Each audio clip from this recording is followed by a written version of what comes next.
Georgia Bulldogs player has stepped in it once again with the law. This time it is Ra Thomas, the wide receiver. He's a transfer from Mississippi State, and he played sparingly last year, but was supposed to have a bigger role in the two deep this year.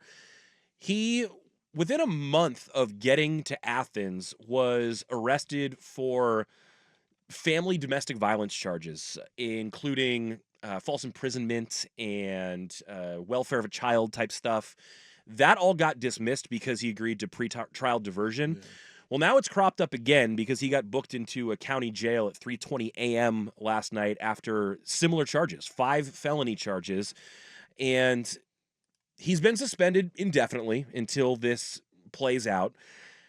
That's more of a one-off case, though, as far as where I'm going with this. We've seen a handful of things now pop up this offseason in college football where the punishment isn't always immediate, and I don't know if that's a good thing or a bad thing. The Georgia program, it seems, is struggling with discipline, at least behind the wheel of a car, as they've had all these DUIs, reckless driving, racing, speeding, violations. And people dead. Yes, one of them ended up with people dead. This specific guy who has the family violence charges, he's had 2 speeding tickets and a run red light since he got to Georgia. Yeah. So it seems like a habit. It seems like something that kind of everyone's doing there. Kirby Smart himself said they haven't solved the issue. He also said that some of these players will be docked NIL and some will have suspensions announced later. Yeah. But does Georgia have a problem? And if or is it a reflection on the university, the program, the institution, or does he just have a bunch of players who don't care? Yeah, I think Georgia has a problem. I think a lot of schools have a problem. I mean, I wish I could say that this is unique to Georgia. It's not. It's not. I mean, we can go back. I mean, the Swamp Kings and the Florida Gators. Sure. You know, what's interesting is, you know, when Joe Paterno had all that stuff that went on, you realize there was a push from some people at Penn State to remove Joe Paterno before that. You know, there was like an 8-year period where the number 1 arrested team and disciplinary team in the country was Penn State. I didn't realize that. Yeah, Joe Paterno, they had an ton of players that had run afoul of university policy, of legal issues, DUIs, lots of stuff. And there was a big push from some of the faculty to get Joe Paterno booted because they said he was too powerful. That Joe Paterno could basically make anything go away. Sure. And you hear that with Florida State. Remember that whole thing? Well, and that's what happened with Art Briles and Baylor. Art Briles just kept sweeping sexual assault under the rug. And so, unfortunately, I mean, we talked about this, and this is what led to the whole, you know, like Camas football got all pissy at me. I didn't say anything about necessarily Camas. I just said environments. Yeah. Like Camas. And I said from a high school to a college, most of the time that this happens, these aren't in major metropolitan areas. Right. These are smaller college towns or smaller high school towns where the sporting institution kind of runs the place. Yes. And so that's all I said, is that when you get a community that takes their entire, self-esteem, well-being, identity from a specific program, you're willing to overlook certain things. And so I think that sense of entitlement permeates down to your players. So, dude, if you get a team that wins national championships, you got a bunch of NIL money coming in. Certainly police are willing to look the other way at things. You have coaches that can make things go away. Yeah. And you get a bunch of kids that are going to do dumb kid things. Yes. I think that can lead to these sorts of problems. So when Kirby Smart says we've yet to fix this problem, the answer, do they have a problem? Absolutely. The question becomes, how much are they willing to do to stop it? Sacrifice, essentially. Well, like if you're suspending guys, if you're kicking guys off the team. Well, and in some cases, like it ends up depending if it's serious enough. In cases like Baylor, it takes down the entire university, it takes down the entire coaching staff. Yeah. And then in other places, nothing happens from it, and you are able to sweep it under the rug, and nothing ever becomes of it. So the question becomes, where does Georgia feel like this sits in this whole thing? I would have thought that after that huge incident in January of last year where people died, that would have been a catalyst to invoke a little bit of change, but it hasn't gone that way. No, and we'll see. In this case, they did suspend the player. Yeah. The other thing that's happened a lot of times now is, who is the Illinois player, the basketball player? Shannon Brown. Shannon Brown. Like, he kind of set a precedent because if you don't remember, he was an All-American.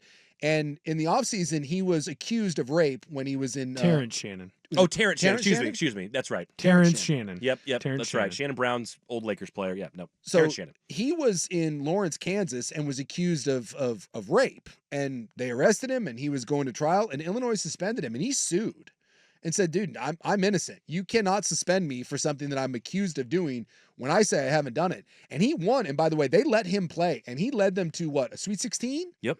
If I'm not mistaken. They lost to UConn. That's who knocked him out. So it was either Sweet 16 or Elite 8. And by the way, he was found innocent at trial, Mm-hmm. and he got drafted, I think, at the back end of the first round of the NBA draft. And So he was vindicated.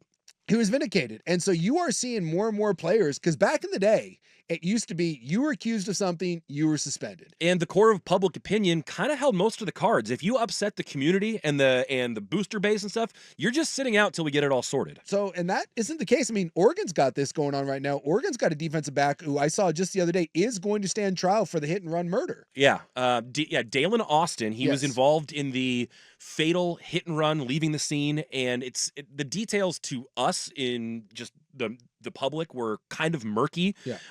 But the circumstances seemed very odd. But Dan Lanning said at Media Day He's going to play. that he needs to, that they believe they have information from him that makes them think he should be playing. They believe that's how it's going to go in court.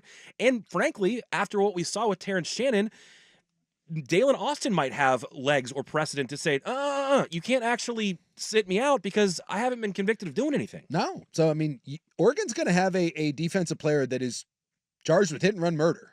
And he's going to be playing. And Lanning says he's okay with it. Says, quite frankly, he deserves it. He's innocent until you're proven guilty. So, there's a weird new kind of, the whole athlete looking the other way, sweeping stuff under the rug, that's been around forever. But this new kind of, I'm going to keep playing until I'm proven, that's kind of a new twist to this whole thing. And as guys become more empowered and they get NIL money and they know their rights and they're standing up for themselves, there may be some uncomfortable situations that that happen. I mean, Illinois had an accused rapist on their team for an entire year. UW too at running back. Yeah, Rogers. Tybo Rogers. Yeah, and he ended up getting suspended because there was some at the end. Yeah. So yeah, there is, we're kind of in a weird new world of kind of player empowerment, player rights, and some of that is going to extend to things like this. Now, in the case of Georgia, I mean, some of this stuff is fairly cut and dry, and after a certain point, coaches are going to say enough's enough. I mean, Kirby Smart suspended Thomas and was like, dude, Right. you were arrested, and nothing I can do about this. I think he's being held without bail too. Yeah, so I mean, this is really going to become a case-to-case thing, and a lot of it is, quote, do you have a problem? The only ones that can determine whether you have a problem are coaches and administrators, because as long as the coach and the administrators don't have an issue with it, I don't know what else you can do, because there's very few fan bases that are going to stand up against the program. I'm trying to think of a single fan base that has ever taken a hardline stance against a coach or a player accused of something. I mean, not when you're winning. Not when you're winning. I mean, I'm not trying to throw shade at anyone, but the Oregon State Luke Heimlich thing, that was like as disgusting a thing as you could be accused of. Sure. And I remember, and I love Pat Casey. Absolutely love him. One of my favorite human beings I've ever covered. And I just said on the air, I thought I was disappointed. I was disappointed in the way he handled that. But the amount of people that came out in defense of that were Oregon State fans, I was like, yikes. Like, there just doesn't seem to be an end. And I'm not saying I'm right. I'm not saying you're wrong. I just thought that maybe that a convicted child molester, I thought maybe that was a line that people weren't going to be willing to jump over to protect the program and just say, hey, my fandom, there's a line there, but it wasn't. So I just don't know where I've yet to see the line drawn where fans say that's too much. Joe Paterno, Jerry Sandusky. Joe Paterno knew of Jerry Sandusky raping a child in the shower. And Joe Paterno's solution to it was, I thought they were hoisting around and I sent it up to the powers that be. And then after that, I don't know what happened. And the people at Penn State rioted because they fired Joe Paterno. So there is no end to what fans are willing to support. So to answer the long story there, to answer your who has a problem, there isn't a problem until universities or the law says that you have a problem. Yeah. And for reference on Dan Lanning, he said this about the Dalen Austin situation. He said, in this situation, I think you have to give the opportunity for him to be able to play. Based on all the facts we have, I don't think we could operate any other way with knowing what we know. Now, is there something out there that we don't know? There may be, but what we know is every indication is this guy should get the opportunity to play football this season. I'm comfortable with giving an opportunity to a young man that deserves the opportunity to play in a country where innocent until proven guilty should still mean something. If we don't do that, it would eliminate his ability to play in the future, and if he was found innocent, which all indications for us show that there are clear facts that really support in his case he will be, that's the story that'll be told. So, I mean, there you go. You got Dan Lanning taking the back of his player, saying the process will play out, and to be honest with you, we're now at the point where if you don't do that, the kid's going to sue you. I mean, the Terrence Shannon thing was a big deal. It was. Like, just today, like the NCAA, by the way, they put out their House settlement today. I don't know if you've read any of that.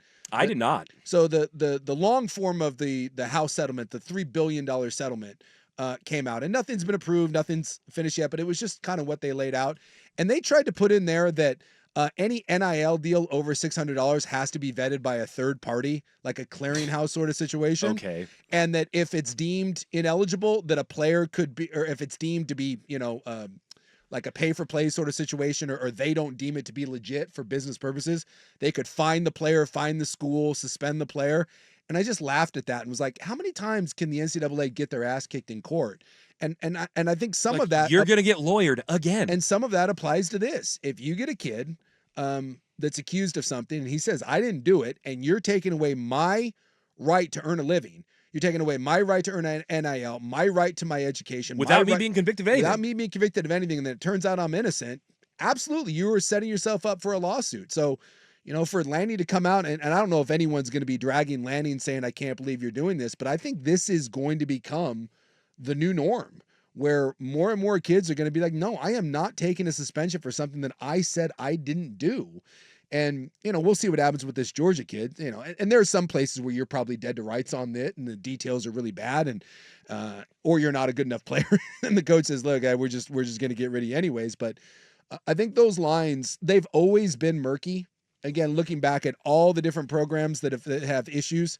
I mean, going back, Troy Aikman went to Oklahoma. There's a really good book about those 80 Sooners teams. And I wish I could remember. I read it 20 years ago. But it's about kind of the fall of that those 80s Oklahoma teams, and their quarterback went to prison for federal drug charges and all that. Troy Aikman was a freshman at Oklahoma, and Bud Hall, which is the infamous Oklahoma dorm where all the football players were, Troy Aikman wouldn't allow his girlfriend to come to Bud Hall because he was afraid of what would happen. Yikes. Like her walking down the hall. Was it Nebraska that had someone get shot in the leg because guys were shooting guns through the ceiling of their dorm room? I mean, there's I hadn't heard of that. Oh, dude, there's like legendary stories out there. So the lines have always been murky, always. And so I just think now they're more public, but they're going to become murkier and murkier as people try to navigate these new waters. It's old problems just with new twists. Right. And then, there's two other things that come to mind. There's the Matt Ariza punt god thing where he lost his job in the pros because of the court of public opinion. Yep. And then it turned out he was vindicated, but it was too late because he'd already lost his job. Now he's getting another chance. But it's... But Duke if you're lacrosse. A school... And I do... Duke lacrosse. I do think there comes a point, like if you're Kirby Smart, I guarantee you right now Kirby Smart is sitting there being like, "Dah!" Like it's one thing to have a couple things, but when you've got a death that involves a staff member, when you continue to have these arrests, and you've got this jackass now getting arrested for the second time after he was in a domestic dispute, and the first one was like a diversion program that he got into.